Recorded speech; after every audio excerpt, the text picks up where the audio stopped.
నమస్తే అండి. యువ కెరటం స్పెషల్ ప్రోగ్రామ్కి స్వాగతం. యువ కెరటం అనగానే మీకు అర్థమైపోయి ఉంటుంది కదా. ప్రోగ్రామ్ చాలా ఇంట్రెస్టింగ్గా ఉంటుంది. మిస్ కాకుండా చివరి దాకా చూడండి. ఆర్టిస్టిక్ రోలర్ స్కేటింగ్ స్పోర్ట్లో 1 కాదు 2 కాదు దేశ విదేశాలలో 101 మెడల్స్, 29 ఈవెంట్స్ అచీవ్ చేశాడు. ఇంత ఇంట్రడక్షన్ చెప్తే తను ఏ 20 or 25 ఏజో ఉంటుంది అనుకుంటున్నారా? కాదు, చూస్తే మీరు ఆశ్చర్యపోతారు. చెప్పాలంటే నిన్న మొన్నటి దాకా స్కూల్ గోయింగ్ చైల్డ్ అండి.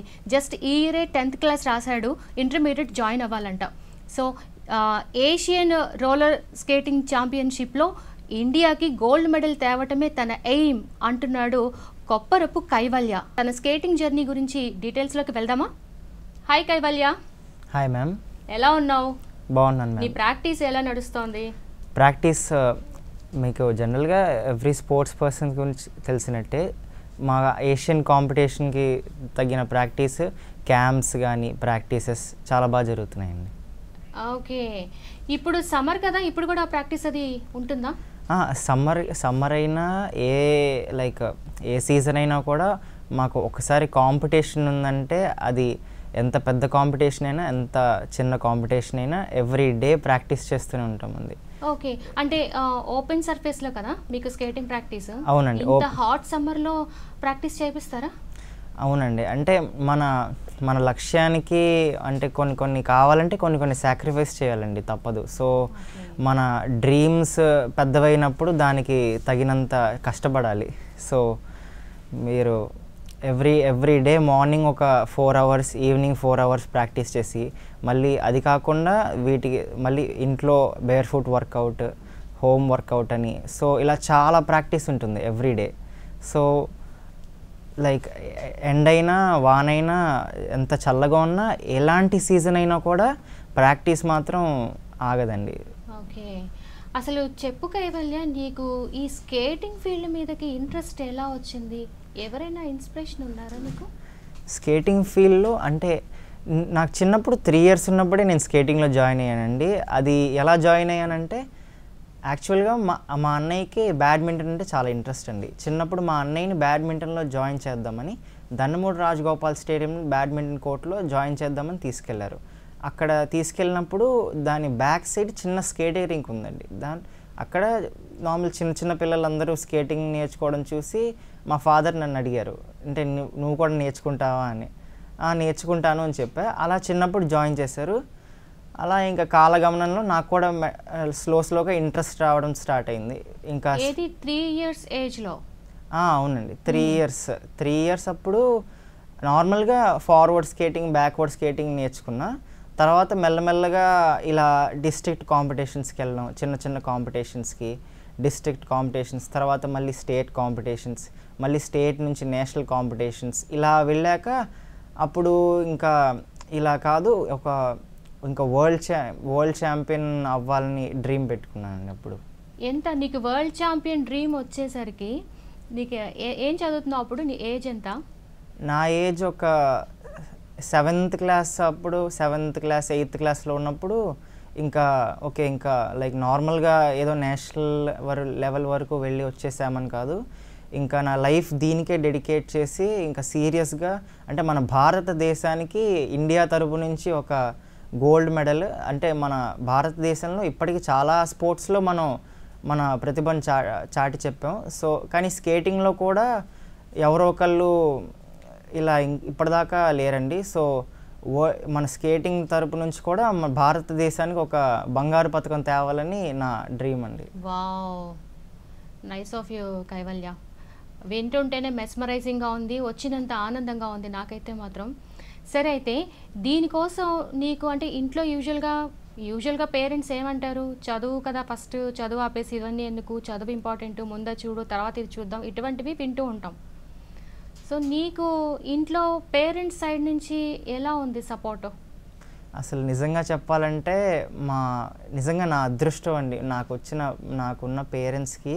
నేను ఎందుకంటే బయట చాలామందిని మా ఫ్రెండ్స్ కానీ లేకపోతే మా క్లాస్మేట్స్ని చూస్తే వాళ్ళ పేరెంట్స్ ఎప్పుడు ఈ స్టడీస్ అని ఇలా first rank, second rank, third rank అని, లేకపోతే ఇన్ని full out of full marks తెచ్చుకోవాలి, ఇలా A grade తెచ్చుకోవాలి అని వాళ్ళని ఎంత ఫోర్స్ చేసి, ఇంకా అంటే every child has their own talent కదా. సో ప్రతి ఒక్కళ్ళలో ఏదో ఒక హిడెన్ టాలెంట్ ఉంటుంది. దాన్ని వాళ్ళు బయటికి తీసి వాళ్ళు దాన్ని ఐడెంటిఫై చేసి దాన్ని వాళ్ళు షైన్ చేసుకుంటే అప్పుడు వాళ్ళ జీవితంలో సక్సెస్ అవుతారు. అలా కాకుండా మీరు ప్రతి చైల్డ్ని మీరు స్టడీస్ మీదే ఫోకస్ చేసి అంటే వాళ్ళు ఇంజనీరే అవ్వాలి, డాక్టరే అవ్వాలి, లేదా ఇలా పర్టికులర్ సాఫ్ట్వేర్ జాబ్ అవ్వాలి అని, అది ప్రతి స్టూడెంట్ ఎవ్రీ స్టూడెంట్కి వాళ్ళ ఓన్ టాలెంట్ ఉంటుంది. దాన్ని మీరు ఐడెంటిఫై చేసుకుంటే ఇప్పుడు ఒక స్పోర్ట్స్ ఒక విరాట్ కోహ్లీ కానీ లేకపోతే ఒక ధోని కానీ లేదా ఒక మంచి మ్యూజిషియన్ కానీ సింగర్, అలా కాకుండా మీరు స్టడీస్ మీద వాళ్ళని ప్రెషర్ పెట్టేసి వాళ్ళు దానికి మెంటల్గా మళ్ళీ దాన్ని చాలా సఫర్ అయ్యి వాళ్ళ డ్రీమ్స్ వాళ్ళు చంపేసుకుని ఇలా నిజం చెప్పాలంటే నాకు మా పేరెంట్స్ ఇచ్చిన సపోర్ట్కి అసలు నిజంగా నా అదృష్టం అండి మా పేరెంట్స్ ఇచ్చిన. యూజువల్గా ఏంటంటే వాళ్ళు ఏ ప్రొఫెషనల్ కోర్స్లోనో మెడికోస్ గానో ఇంజనీర్ గానో సెటిల్ అయిపోయి త్వరగా అర్నింగ్లోకి రావాలి అని ఆలోచిస్తారు, ఏ మిడిల్ క్లాస్ పేరెంట్స్ అయినా ఫ్యామిలీ అయినా. బట్ నీ విషయానికి వస్తే కైవల్య, స్టడీస్ మీద కంటే కూడా ఒక 20 రెట్లు ఎక్కువ ఇన్వెస్ట్ చేయాల్సి వస్తుంది ఫైనాన్షియల్గా అండ్ మెంటల్ స్ట్రగుల్ చాలా ఉంటుంది. ఇప్పుడు నువ్వు స్క్రీన్ మీద కనిపిస్తున్న కైవల్య ఇంత దాకా రావడానికి బిహైండ్ కైవల్య పేరెంట్స్ స్ట్రగుల్ చాలా ఉంటుంది. నీతో పాటుగా వాళ్ళు ఇంటి నుంచి ఇండైరెక్ట్గా పార్టిసిపేషన్ ఉంటుంది. సో ఆ విషయంగా చూస్తే నీకు ఎప్పుడూ అపోజ్ చేయలేదా? అసలు నిజం చెప్పాలంటే నేను నా స్కేటింగ్ జర్నీలో కొన్ని సిచ్యువేషన్స్లో నా లైఫ్లో నేను స్కేటింగ్ నుంచి మానేయాలి లేదా నేను ఇంకా మన వల్ల కాదు, మనం ఇంకా గివప్ ఇచ్చేద్దాం, లేకపోతే ఇంకా ఇందులో మనం వెళ్ళలేము అని అలాంటి సిచ్యువేషన్స్ నా లైఫ్లో చాలా ఉన్నాయి. ఇప్పటికీ అంటే ఇప్పుడు కాదులేండి, ఇంతకుముందు నేను అలా చాలా సిచ్యువేషన్స్లో అలా ఉన్నప్పుడు నా మీద నేను హోప్స్ వదిలేసుకున్నా కొన్నిసార్లు. కానీ మా పేరెంట్స్ మాత్రం ఎప్పుడు నా మీద హోప్ వదిలేలా. వాళ్ళు అసలు నాకంటే వాళ్ళు ఇంకా ఎక్కువ నా మీద కంటే వాళ్ళకి ఇంకా నా మీద ఎక్కువ కాన్ఫిడెన్స్ ఉంది, నా మీద నాకు కాన్ఫిడెన్స్ కంటే. నిజం చెప్పాలంటే వాళ్ళ కాన్ఫిడెన్స్ వల్ల నేను ఈ స్టేజ్లో ఉన్నాను. మా పేరెంట్స్నే కాదు, మా కోచెస్ సపోర్ట్ కూడా, మా కోచెస్, పేరెంట్స్, మా ఫ్యామిలీ మెంబర్స్, ఇలా వీళ్ళందరి సపోర్ట్తో మాత్రమే నేను ఈ స్టేజ్కి రాగలిగాను. నైస్ కైవల్య. అయితే నువ్వు ఫుల్ ఫ్లెడ్జ్గా ఒక కాంపిటీషన్లో వెళ్ళడానికి ఏ ఏజ్లో వెళ్ళావు? ఫస్ట్ టైం అంటే నేర్చుకున్నది 3 years, ఆ ఏజ్లో నేర్చుకోవడానికి స్టార్ట్ చేశాను అన్నావు కదా. కాంపిటీషన్ దాకా వెళ్ళడానికి నీకు ఎంత టైం పట్టింది? కాంపిటీషన్లో మెయిన్ మన ఇండియాలో అయితే 3 types ఉంటాయండి, డిస్ట్రిక్ట్, స్టేట్, నేషనల్ అని.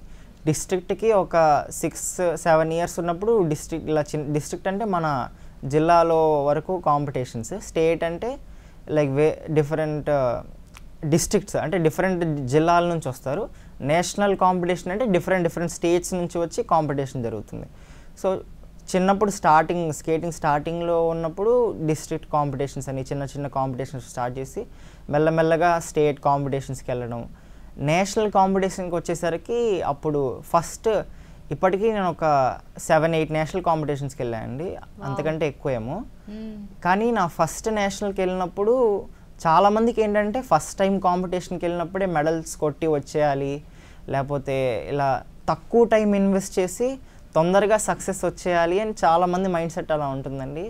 కానీ సక్సెస్ రావాలంటే మీరు చాలా టైం స్పెండ్ చేయాలి, పేషెన్స్ ఉండాలి, చాలా మీరు ఫోకస్డ్గా డిసిప్లిన్, డెడికేషన్, మోటివేషన్ కానీ అలా చాలా మీ యొక్క టైం కానీ బోల్డ్ అంతా ఇన్వెస్ట్ చేస్తే అప్పుడు మీకు సేమ్ ఇప్పుడు నా సిచ్యువేషన్ కూడా అదే అండి. చిన్నప్పుడు నేను నా ఫస్ట్ నేషనల్కి వెళ్ళినప్పుడు నాకు మెడల్స్ రాలేదు. ఫస్ట్ నేషనల్ అప్పుడు నాకు ఏ మెడల్ రాలే. నా సెకండ్ నేషనల్ అప్పుడు కూడా నాకు ఏ మెడల్ రాలే. నేను నా ఫస్ట్ 2 నేషనల్స్ అప్పుడు చాలా అంటే ఇప్పుడు ఒక కాంపిటీషన్కి వెళ్ళినప్పుడు ఎప్పుడు విన్నింగే కాదు, ఓటమి కూడా ఉంటుంది. ఎప్పుడు ప్రతి కాంపిటీషన్లో మనం గెలుపు ఉండదు కదండి, ఓడిపోవడం కూడా జరుగుతుంది. సో విన్నింగ్ అయినా లూజింగ్ అయినా రెండింటినీ యాక్సెప్ట్ చేసే మైండ్ ఉంటే అప్పుడు వాళ్ళు ఒక నిజమైన స్పోర్ట్స్ పర్సన్ అవుతారు. విన్నింగ్ కానీ డిఫీట్ కానీ. అలానే డిఫీట్ వచ్చిన వెంటనే ఇంకా మన వల్ల కాదు, మనం ఇంకా క్విట్ అయిపోదాం, గివ్ అప్ ఇచ్చేద్దాం అని ఉండకూడదు.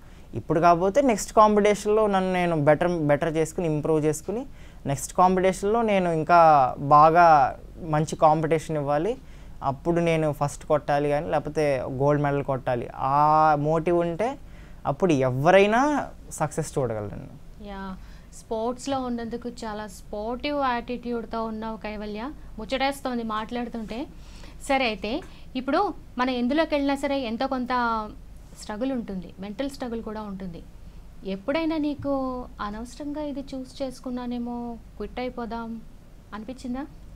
డెఫినెట్గా అండి, డెఫినెట్గా ప్రతి స్పోర్ట్స్ పర్సన్కి లైక్ ఇప్పుడు పివి సింధు తీసుకోండి, పివి సింధు గారిని, లేకపోతే ప్రతి గ్రేట్ స్పోర్ట్స్ పర్సన్స్ ఎవరైతే ఉంటారో, అంటే చాలా ఒలింపిక్ మెడల్స్ కొట్టిన వాళ్ళు, ఇంటర్నేషనల్ ఇలా ఒక గ్రేట్ స్పోర్ట్స్ పర్సన్స్ తీసుకుంటే ఎవ్రీ స్పోర్ట్స్ పర్సన్ లైఫ్లో ఏదో ఒక్కసారైనా వాళ్ళ లైఫ్లో ఒక సిచ్యువేషన్ వస్తుంది, మనం ఇంకా దీనిలో ఇంకా ముందుకెళ్దామా లేదా గివప్ ఇచ్చేద్దామా, లైక్ ఇంకా కంటిన్యూ చేద్దామా లేదా ఆపేద్దామా.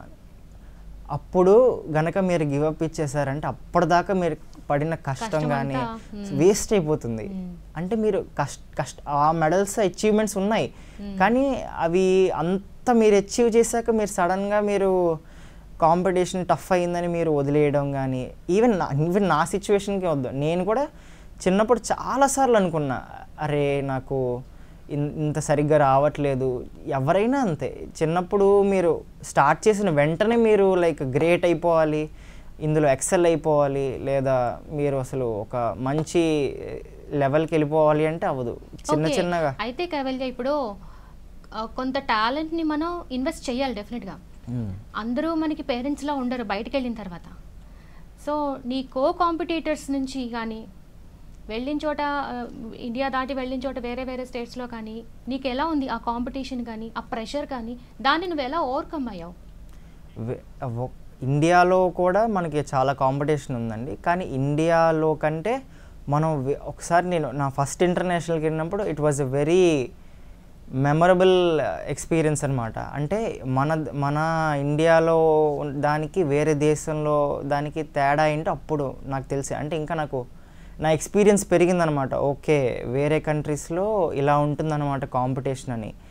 ఒక్కసారి మనం మన దేశం దాటి బయటికి వెళ్తే అప్పుడు రియల్ కాంపిటీషన్, ఆ టఫ్నెస్ ఎంత, వాళ్ళు ప్రతి బయట కాంపిటేటర్స్ ఎలా ఉంటారు, వాళ్ళు ఎంత బాగా చేస్తారు, మనం ఎంత బాగా చేస్తాం, వాళ్ళకున్న అడ్వాంటేజెస్ ఏంటి, వాళ్ళ ప్రాక్టీస్ ఎలా ఉంటుంది, వాళ్ళు చేసే పర్ఫార్మెన్స్ ఎలా ఉంటుంది, వాళ్ళు మనకంటే ఎంత పైన ఉన్నారు, లేకపోతే మనం వాళ్ళకున్న అడ్వాంటేజెస్ చూసి ఓకే వీళ్ళని బీట్ చేయాలంటే నేను ఇంకెంత ప్రాక్టీస్ చేయాలి, వీళ్ళని డిఫీట్ అంటే వీళ్ళని ఓవర్కమ్ చేసి నేను పైకి వెళ్ళాలంటే నేను ఎంత ప్రాక్టీస్ చేయాలి, ఏం ప్రాక్టీస్ చేయాలి, ఎంత టైం ఇన్వెస్ట్ చేయాలి, ఎలాంటి ఫుడ్ తినాలి, ఎంత డిసిప్లైన్డ్గా ఉండాలి. ఇందులో ఇప్పుడు ఒక స్పోర్ట్లో ఎంత ఫిజికల్ వర్క్ ఉంటుందో, ఫిజికల్ వర్క్ అంటే ఎక్కువ మెంటల్ వర్క్ ఉంటుంది. ఎందుకంటే మీరు పొద్దున్న లేవడం వరకు ఎవరైనా లేచేస్తారు, కానీ లేచాక ఒక్కసారి ఇప్పుడు చాలామందికి ఈ ప్రాబ్లం ఫేస్ చేస్తుంటారు, పొద్దున్నే లేవకపోవడం, లేచినా కూడా ప్రొడక్టివ్గా టైం యూజ్ చేయకపోవడం అలా ఉంటుంది. కానీ మీ లక్ష్యానికి మీకు ఉన్న గ్యాపే మీరు చేసే పని. అంటే ఇప్పుడు మీరు ఎలా ఉన్నారు, మీకు మీ డ్రీమ్కి మధ్యలో ఉన్న బ్రిడ్జ్ ఏంటంటే మీరు చేసే వర్క్. మీరు ఎంత వర్క్ చేస్తారో మీ డ్రీమ్కి అంత దగ్గరికి వెళ్తూ ఉంటారు ఎవ్రీ డే. ఇప్పుడు కొంతమంది చీట్ డేస్ అని కొన్ని ఉంటాయండి. చీట్ డేస్ అంటే లైక్ ఆ రోజు ఏదన్నా బయట జంక్ ఫుడ్ తినడంలా కానీ, లేకపోతే ఆ రోజు సరిగ్గా అంటే హాలిడే బ్రేక్ తీసేసుకోవడం, స్పోర్ట్ నుంచి ప్రాక్టీస్ నుంచి బ్రేక్ తీసుకోవడం. కానీ నన్ను అడిగితే అలా తీసుకోవడం మంచిది కాదని నేను చెప్తా. ఎందుకంటే మన డ్రీమ్కి మనం చేయాల్సిన, అంటే పిండి కొద్దీ రొట్టె అంటారు కదా. సో మనం ఎంత కష్టపడితే దాని తగ్గ రిజల్ట్ వస్తుంది. మీరు ఏదో ఒక రోజుకి జస్ట్ ఒక 1 hour చేసి, లేకపోతే జస్ట్ ఒక 2 hours టైం స్పెండ్ చేసి మీరు మా వాళ్ళు గోల్డ్ మెడల్ కొట్టేయాలి, లేదా ఇన్ని వచ్చేయాలి, ఇంత అచీవ్ చేసేయాలి అంటే అది అవ్వదు. మీరు డెఫినెట్గా అసలు స్పెండ్ చేయాలి, చాలా టైం స్పెండ్ చేయాలి. పోనీ టైం స్పెండ్ చేయాలి కదా అని మీరు గంటలు గంటలు మీరు రింక్లో ఉన్నంత మాత్రాన మీకు వచ్చేస్తుంది అంటే కాదు. రింక్లో ఉన్నంతసేపుగా రింక్ అయినా ఎనీ స్పోర్ట్ కానీ స్టడీ కానీ మీరు ఎంత ఫోకస్డ్గా చేశారనేది ఇంపార్టెంట్. మీరు చేశారా లేదా అని కాదు. ఇప్పుడు కొంతమంది చదువుతారు కానీ వాళ్ళకి అంత ఫాస్ట్గా బ్రెయిన్కి ఎక్కదు, ఎందుకు వాళ్ళంత ఫోకస్ చేయరు కాబట్టి. సో సేమ్ స్పోర్ట్లో కూడా అంతే, మీరు ఒక పని ఎంత ఫోకస్డ్గా చేశారనేది ఇంపార్టెంట్. మీరు ఇప్పుడు ఫోకస్డ్గా చేసిన దానికి ఫోకస్డ్గా ఒక 1 అవర్ చేసింది, అన్ఫోకస్డ్గా మీరు ఒక 3 గంటలు చేసినా 5 గంటలు చేసినా ఈ ఫోకస్డ్గా చేసిన 1 అవరే ఎక్కువ ఇంపాక్ట్ ఎక్కువ వాల్యుబుల్ అనమాట. సో మీరు 1 అవర్ అయినా లేకపోతే ఒక హాఫ్ అన్ అవర్, జస్ట్ ఒక హాఫ్ అన్ అవర్ అయినా ఫుల్ ఫోకస్, డెడికేషన్, డిసిప్లైన్డ్గా చేస్తే చాలు. అంటే ఈ హాఫ్ అన్ అవర్ చేస్తే చాలని కాదు, చేసిన టైం అంతా కంప్లీట్ ఫోకస్ పెట్టి మీ ధ్యాస అంటే వేరే అదర్ డిస్ట్రాక్షన్స్ అన్నీ పక్కన పెట్టేసి ఓన్లీ ఇంకా ప్రాక్టీస్ మీదే ఫోకస్, ఇంకా వేరే ఏ అదర్ డిస్ట్రాక్షన్స్ కానీ లేదా వాటి మీద ఎక్కువ ధ్యాస చూపించకుండా దీని మీద ఎక్కువ ఫోకస్ చేస్తే చాలు.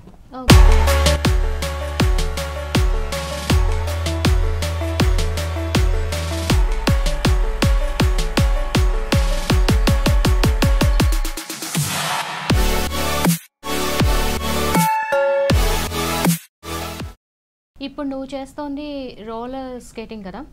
అవునండి. స్పీడ్ స్కేటింగ్ అని, ఫిగర్ స్కేటింగ్ అని, ఐస్ స్కేటింగ్ అని, సో ఇటువంటివి కొన్ని చూస్తున్నాను. ఇప్పుడు నువ్వు చేస్తున్న దాంట్లో కూడా మధ్య మధ్యలో డాన్స్ చేస్తున్నారు, జంప్ చేసి స్కేట్ చేస్తూ మళ్ళీ ఒక లెగ్ మీద స్టేబుల్ అవుతున్నారు. సో అటువంటివి నువ్వు కూడా చేసే ఉంటుంటావు కదా? యాక్చువల్గా మా స్పోర్టే అదండి. సో మెయిన్గా ఈ స్కేటింగ్లో 2 టైప్స్ ఆఫ్ స్కేటింగ్ ఉంటుంది, roller skating, ice skating. Ice skating ప్రస్తుతానికి అంటే ఇప్పుడు నేను చేసేది ఐస్ స్కేటింగ్ కాదు, రోలర్ స్కేటింగ్. మళ్ళీ రోలర్ స్కేటింగ్లో చాలా టైప్స్ ఉన్నాయి. అంటే మన RSF అంటే రోలర్ స్కేటింగ్ ఫెడరేషన్ ఆఫ్ ఇండియాలో 12 టైప్స్ ఆఫ్ రోలర్ స్కేటింగ్స్ ఉన్నాయి ఐడెంటిఫైడ్. అలా 12 కంటే ఇంకా ఎక్కువ కూడా ఉన్నాయి అనుకుంటా. ఇందులో మళ్ళీ 3 చాలా పాపులర్ అండి, speed skating, hockey skating, artistic skating. ఇప్పుడు నేను చేసేది ఆర్టిస్టిక్ స్కేటింగ్. ఆర్టిస్టిక్ స్కేటింగ్ అంటే మీరు స్కేట్ మీద మీరు జంప్స్ చేయడం, జంప్ అంటే లైక్ గాల్లో ఎగిరి ఒక 2-3 రౌండ్స్ తిరిగి ల్యాండ్ అవ్వడం, స్పిన్ చేయడం, మళ్ళీ ఒక్క లెగ్ మీద మీరు ఒక ఫ్లయింగ్ పొజిషన్లో ఉండి స్పిన్ తిరగడం, మళ్ళీ కూర్చుని తిరగడం, ఇలా డిఫరెంట్. మళ్ళీ ఆర్టిస్టిక్ స్కేటింగ్లో డిఫరెంట్ టైప్స్ ఆఫ్ ఈవెంట్స్ కూడా. అంటే ఇప్పుడు నా మెయిన్ ఈవెంట్ వచ్చేసి ఫ్రీ స్టైల్ అండి. ఫ్రీ స్టైల్ అంటే ఇదే జంప్స్ చేయడం, స్పిన్స్ చేయడం, మళ్ళీ ఫ్రీ స్టైల్ కాకుండా డ్యాన్స్ అని ఉంది, అంటే స్కేట్ మీద డ్యాన్స్ చేయడం అనమాట. డ్యాన్స్ అని, మళ్ళీ పెయిర్ స్కేటింగ్ అని ఉంది. పెయిర్ స్కేటింగ్ అంటే ఒక అబ్బాయి కలిసి జంప్స్ చేయడం, కలిసి స్పిన్స్ చేయడం, మళ్ళీ అమ్మాయిని లిఫ్ట్ చేయడం, లిఫ్ట్స్ కూడా మళ్ళీ డిఫికల్ట్ పొజిషన్స్ పెట్టి లిఫ్ట్ చేయడం. మళ్ళీ పెయిర్ డ్యాన్స్ అంటే అబ్బాయి ఇద్దరు కలిసి డ్యాన్స్ చేయడం, వాళ్ళు అందులో కూడా లిఫ్ట్స్ చేయడం. మళ్ళీ ఇవే కాకుండా గ్రూప్ ఈవెంట్స్ అనమాట, అంటే క్వార్టెట్ అనే ఈవెంట్, అంటే నలుగురు కలిసి డ్యాన్స్ చేయడం, ఆ నలుగురు మళ్ళీ ఒకళ్ళొకళ్ళు గ్రూప్గా అందులో కూడా లిఫ్ట్స్ చేయడం, గ్రూప్ అని, ప్రెసిషన్ షో గ్రూప్ అని different types of group events కూడా ఉన్నాయి. ఓకే, ఇప్పుడు గ్రూప్ ఈవెంట్గా చేసినప్పుడు కానీ పెయిర్గా చేసినప్పుడు కానీ ఆ పేరు వాళ్ళతోటి ముందుగా మీరు ఏమైనా రిహర్సల్ చేస్తారా? అవునండి, అంటే కాంపిటీషన్కి వెళ్ళే ముందు డెఫినెట్గా ప్రాక్టీస్ అనేది ఖచ్చితంగా ఉండదు. ఎందుకంటే పెయిర్ కానీ గ్రూప్కి వచ్చేసరికి అక్కడ మనొక్కళ్ళదే ఉండదు, అందరూ కోఆర్డినేట్ చేసుకుని ఒకరితో కోఆపరేట్ చేసుకుని చేస్తే అప్పుడే మీకు రిజల్ట్ వస్తుంది. ఒకళ్ళు బాగా చేసేసి మిగతా వాళ్ళందరూ సరిగ్గా చేయకుండా ఉంటే అప్పుడు అది అలాగా ఉండదు కదా. సో ఖచ్చితంగా గ్రూప్ ఈవెంట్ అయినా పెయిర్ ఈవెంట్ అయినా ఇద్దరు 100% ఇవ్వాలి. ఒకళ్ళు 100% ఇచ్చి ఒకళ్ళు ఏదో జస్ట్ 50%, 60% అలా ఇస్తే సరిపోదండి. కాంపిటీషన్స్లో నువ్వు అలా రకరకాల విన్యాసాలు చేస్తున్నప్పుడు కైవల్య ఎప్పుడైనా స్కిడ్ అవ్వటం కానీ పడిపోయి దెబ్బ తగలటం కానీ జరిగినాయా? అంటే స్పోర్ట్ అన్నాక మీకు ఖచ్చితంగా దెబ్బలు తగులుతాయండి, దెబ్బలు తగిలితేనే అది స్పోర్ట్ అవుతుంది. సో దెబ్బలు తగలకుండా ఏ స్పోర్ట్స్ పర్సన్ ఈ స్టేజ్ వరకు, అంటే ఒక ఇంత పై స్థాయి వరకు ఎవ్వరు రారు. చాలామందికి ఇప్పుడు గెలిస్తే ఓన్లీ ఆ గెలుపే కనిపిస్తుంది, కానీ ఆ గెలుపు వెనకాల ఉన్న స్ట్రగుల్ కానీ ఆ దెబ్బలు, అంటే ఎవ్రీ స్పోర్ట్స్ పర్సన్కి అంతే.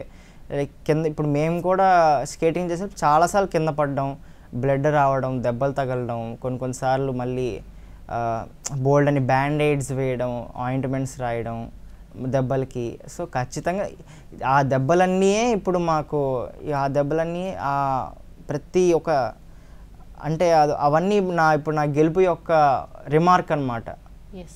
సో అలా చెప్పచ్చు. ఓకే. అయితే కైవల్య, ఇప్పుడు ప్రాక్టీస్ చేయటం ఒక ఎత్తు అయితే పర్ఫామ్ చేయటం ఒక ఎత్తు కాంపిటీషన్స్లో.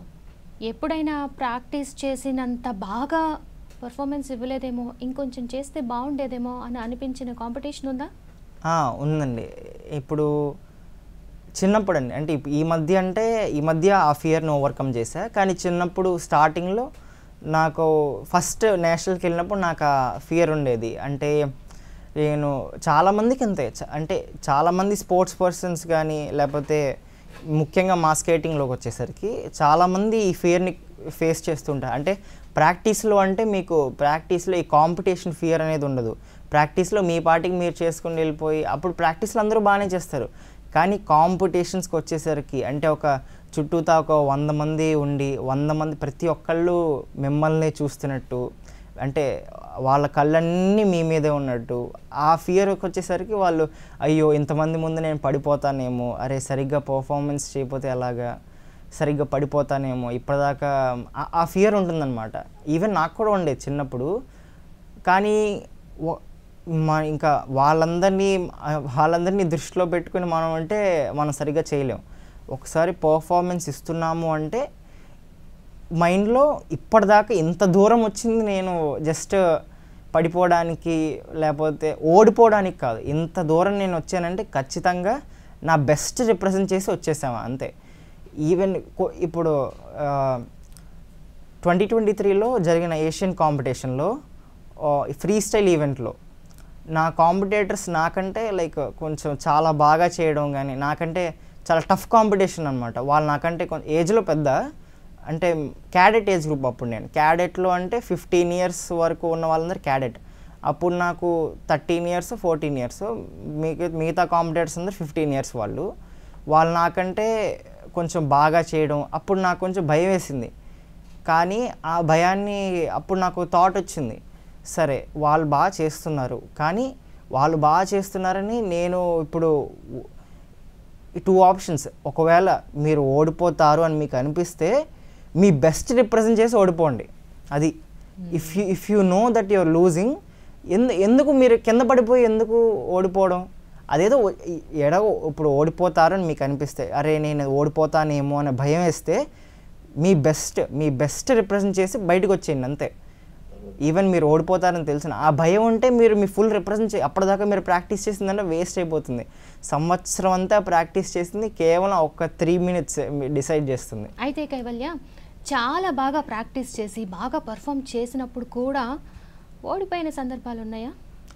ఉన్నాయండి, డెఫినెట్గా ఉన్నాయి. ఎందుకంటే కొన్నిసార్లు మన ప్రాక్టీస్లో దానికి కాంపిటీషన్ దానికి తేడా ఏంటంటే, ప్రాక్టీస్లో ఉన్నప్పుడు మనకి అంత నార్మల్గా మన పాటికి మనం ప్రాక్టీస్ చేస్తున్నాం, మా కోచ్ గారు మా సార్ కొన్ని కరెక్షన్స్ చెప్పడం, కరెక్షన్స్ని మలుచుకోవడం కరెక్ట్గా, ఇవన్నీ నార్మల్గా జరిపోతాయి. కానీ ఒకసారి కాంపిటీషన్కి వెళ్ళామంటే భయం వేస్తుందన్నమాట. అంటే భయం అంటే ఒక రకమైన ఆ కాంపిటీషన్ ఫియర్ అనమాట. ఓకే ఇప్పుడు నెక్స్ట్ నేను ఒక్కరిని పర్ఫార్మెన్స్ ఇస్తున్నాను, యాంగ్జైటీ అంటారు కదా.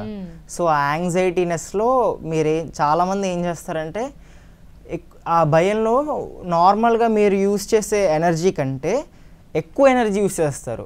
ఇప్పుడు ఒక జంప్ ఉందనుకోండి, జంప్కి మీరు ఎంత ఫోర్స్ యూస్ చేయాలో అంతే ఫోర్స్ యూస్ చేయాలి. అంతకంటే మీరు ఎక్కువ ఫోర్స్ యూస్ చేస్తే కింద పడిపోతారు. సో చాలామంది ఏంటంటే ఆ భయంలో కానీ లేకపోతే యాంగ్జైటీలో భయం వేసేసి ఎక్కువ ఎనర్జీ యూస్ చేసి పడిపోతారు. అది అలా కాకుండా ముందు లైక్ ఇది ఓవర్కమ్ చేయాలంటే యోగా కానీ మెడిటేషన్, ముందు మన మైండ్ పీస్ఫుల్గా కామ్గా ప్లెజెంట్గా ఉండాలి. ఎప్పుడు ప్లెజెంట్గా అట్ ద సేమ్ టైం అటెంటివ్గా ఉండాలి. ప్లెజెంట్ అని చెప్పేసి లైక్ వదిలేయడం, రిలాక్స్ అయిపోవడం కాదు. మైండ్ ప్లెజెంట్గా ఉండాలి, బాడీ అటెంటివ్గా ఉండాలి, బాడీ అలర్ట్గా ఉండాలి. అది ఓకే, నైస్. అయితే ఇప్పుడు ఈ స్కేటింగ్ గేము కాంపిటీషన్స్ అసలు ఈ ఫీల్డ్కి వచ్చేసరికి Kaivalya, diet habits, life style ఎలా ఉండాలి? ఏ స్పోర్ట్కైనా కూడా ముందు మీకు డయట్ అనేది చాలా రిస్ట్రిక్ట్ అంటే మీరు ఇలా జంక్ ఫుడ్ తినడం కానీ లేకపోతే ప్యాకెట్ ఫుడ్ తినడం, ఈ chips, biscuits, burger, pizza, ice creams ఇవన్నీ తింటే యాక్చువల్గా మనం పెట్టుకున్న గోల్కి జస్ట్ మనం ప్రాక్టీస్ చేస్తే సరిపోదు. మిగతా విషయాలు కూడా ప్రతిదీ సాక్రిఫైస్ చేయాలి. సాక్రిఫైస్ అంటే వదిలేయాలి. ఇంకా మనం పెట్టుకున్న గోల్కి ఇది హెల్ప్ చేయట్లేదంటే పక్కన పెట్టేయాలి. ఓన్లీ ఏదైతే మన గోల్కి కానీ మన డ్రీమ్స్కి హెల్ప్ చేస్తుందో వాటిని మాత్రమే ఉంచుకోవాలి. ఇవన్నీ ఉండి అంటే నాకు బిస్కెట్స్ కావాలి, చాక్లెట్లు కూడా నేను తింటాను, కానీ మళ్ళీ అట్ ద సేమ్ టైం నా డ్రీమ్స్ నాకు ఇంపార్టెంట్ అంటే అవ్వదు. డ్రీమ్స్ కొన్ని కావాలంటే కొన్ని సాక్రిఫైస్ చేయాలి. సో డయట్ వచ్చేసరికి like only healthy food, home made food మాత్రమే, అండ్ డ్రై ఫ్రూట్స్, కొన్ని protein content food, nutrition high protein food అయినా సజెస్ట్ చేస్తారా? హై ప్రోటీన్ ఫుడ్ అంటే స్ప్రౌట్స్ తినొచ్చు. అంటే నేనంటే వెజిటేరియన్ అండి. నాన్ వెజిటేరియన్లో ఎలాగో చికెన్ కానీ లేకపోతే ఫిష్ వీటన్నిటిలో హై ప్రోటీన్ ఉంటుంది. వెజిటేరియన్కి వచ్చేసరికి నేను వెజిటేరియన్ కాబట్టి ఎక్కువ స్ప్రౌట్స్, ఎగ్ ఒకటి, ఇంకా సోయా చంక్స్, పన్నీర్ మన వెజిటేరియన్లో హై ప్రోటీన్ ఉన్నది పన్నీర్ ఒకటి, సోయా చంక్స్. ఈ రెండిట్లో ఎక్కువ ప్రోటీన్ ఉంటుంది. అండ్ నట్స్, డ్రై ఫ్రూట్స్ కూడా, బాదం పప్పులు, పిస్తా పప్పులు కానీ ఇలా every nuts, all nuts and dry fruits, honey ఇలాగా. సో నీతో పాటు ఫ్యామిలీ కూడా ఈ డిసిప్లిన్ సర్కిల్లో ఉండాల్సిందేనా? అంటే వాళ్ళు తింటే నీకు తినాలనిపించచ్చేమో కదా. అవునండి, అంతే. ఇలాంటివి చాలా ఫేస్ చేశాను. అంటే మా వాళ్ళందరూ లైక్ బయట ఫుడ్ అంటే బయట ఫుడ్ అంటే అదే లైక్ రెస్టారెంట్కి వెళ్ళి తినడము, లేకపోతే వాళ్ళ పాటికి వాళ్ళు మంచిగా పిజ్జా కానీ లేకపోతే ఎనీ పాస్తా, నూడిల్స్ అలా వాళ్ళు తింటున్నారు కదా అని మనం తినకూడదు. ఎందుకంటే ఎప్పుడు మన గోల్ కంటే ఇవన్నీ పెద్దవి కావు, మన గోలే పెద్దది. ఈ డిస్ట్రాక్షన్స్ వల్ల జస్ట్ ఎంతసేపు ఉంటుంది చెప్పండి. మీరు తింటారు, ఒకరోజు తింటారు, జస్ట్ ఆ తిన్న 5 మినిట్స్ తింటారేమో. ఆ 5 మినిట్స్ తినే కోసం మీరు మీ లైఫ్ లాంగ్ డ్రీమ్ని మీరు సాక్రిఫైస్ ఎలా చేస్తారు చెప్పండి. జస్ట్ ఒక 5 మినిట్స్ సుఖం కోసం, లేకపోతే ఈ 5 మినిట్స్ రుచి కోసం మీరు మీ డ్రీమ్ని సాక్రిఫైస్ చేస్తారంటే అది ఫూలిష్నెస్. పైగా ఇది మనకి మంచి కూడా కాదు. ఇవన్నీ పోనీ మన బాడీకి మంచిది అంటే అస్సలు కాదు. సో ఇంకా అలాంటి వాటికి మానేయడంలో మనం హ్యాపీగా ఫీల్ అవ్వాలి. ఓకే, ఇవి మన లిటరల్గా ఓకే, ఈ బాడీని మన బాడీని మనం హెల్దీగా ఉంచుకుంటున్నాం. సో మనం హ్యాపీగా ఫీల్ అవ్వాలి ఇవన్నీ తినకుండా ఉండాలి. ఓకే, డైట్ అంటే పోనీ డిసిప్లిన్ మెయింటైన్ చేస్తున్నావు, కానీ అకాడమిక్ స్టడీస్ విషయానికి వస్తే నీ కాంపిటీషన్స్, నీ ప్రాక్టీస్ అదంతా ఒక డిఫరెంట్ ఫీల్డ్. చదువులు వచ్చేపాటికి ఇది ఒక డిఫరెంట్ సెక్టారు. రెండింటిని బ్యాలెన్స్ ఎలా చేస్తున్నావు? ఈ క్వశ్చన్ చాలామంది అడుగుతారండి. మెయిన్గా చాలామందికి తెలియని విషయం ఏంటంటే, స్టడీ అంటే సంవత్సరం అంతా చదువుతూనే ఉండాలి, దాని మీదే ఎక్కువ మీరు టైం స్పెండ్ చేసి ఎగ్జామ్స్ రాసి. నన్ను అడిగితే మీరు యాక్చువల్గా అంత టైం స్పెండ్ అంటే it depends on the type. ఒక్కొక్కలా ఉంటారనమాట. కొంతమందికి చాలా కొన్ని గంటలు చదివితేనే వాళ్ళ బ్రెయిన్కి ఎక్కుతుంది. కొంతమంది ఒక 5 మినిట్స్ చదివితే ఫాస్ట్గా వాళ్ళు అర్థం చేసేసుకోగలరు టాపిక్. అదృష్టవశాత్తు నేను కొంచెం ఆ కేటగిరీలో ఉన్నాను. సో కొంచెం టాప్ 5లో కూడా ఉన్నామని తెలుసుకున్నాము. క్లాస్ టాప్ 5, టాప్ 10లో ఉంటాను. సో అంటే మెయిన్గా స్పోర్ట్స్లో ఉన్న వాళ్ళందరికీ స్టడీస్లో కూడా వాళ్ళు ఎక్కువ అంటే తక్కువ ఏం కాకుండా వాళ్ళు స్టడీస్లో కూడా టాప్ చేయడం. ఎందుకంటే మీరు స్పోర్ట్ ఆడుతున్నప్పుడు బ్రెయిన్ కూడా మీకు చాలా యాక్టివ్గా పనిచేస్తుంది అనమాట. స్పోర్ట్ అంటే చాలామంది ఏదో బాడీ వర్కే అనుకుంటారు, కానీ స్పోర్ట్లో బాడీ కంటే బ్రెయిన్ వర్కే ఎక్కువ ఉంటుంది. అంటే మెంటల్గా మీరు ఎక్కువ ఫోకస్ చేయాలి. ఇప్పుడు స్టడీస్ కూడా ఫోకస్ చేస్తేనే మనకి అర్థం అవుతుంది కదా.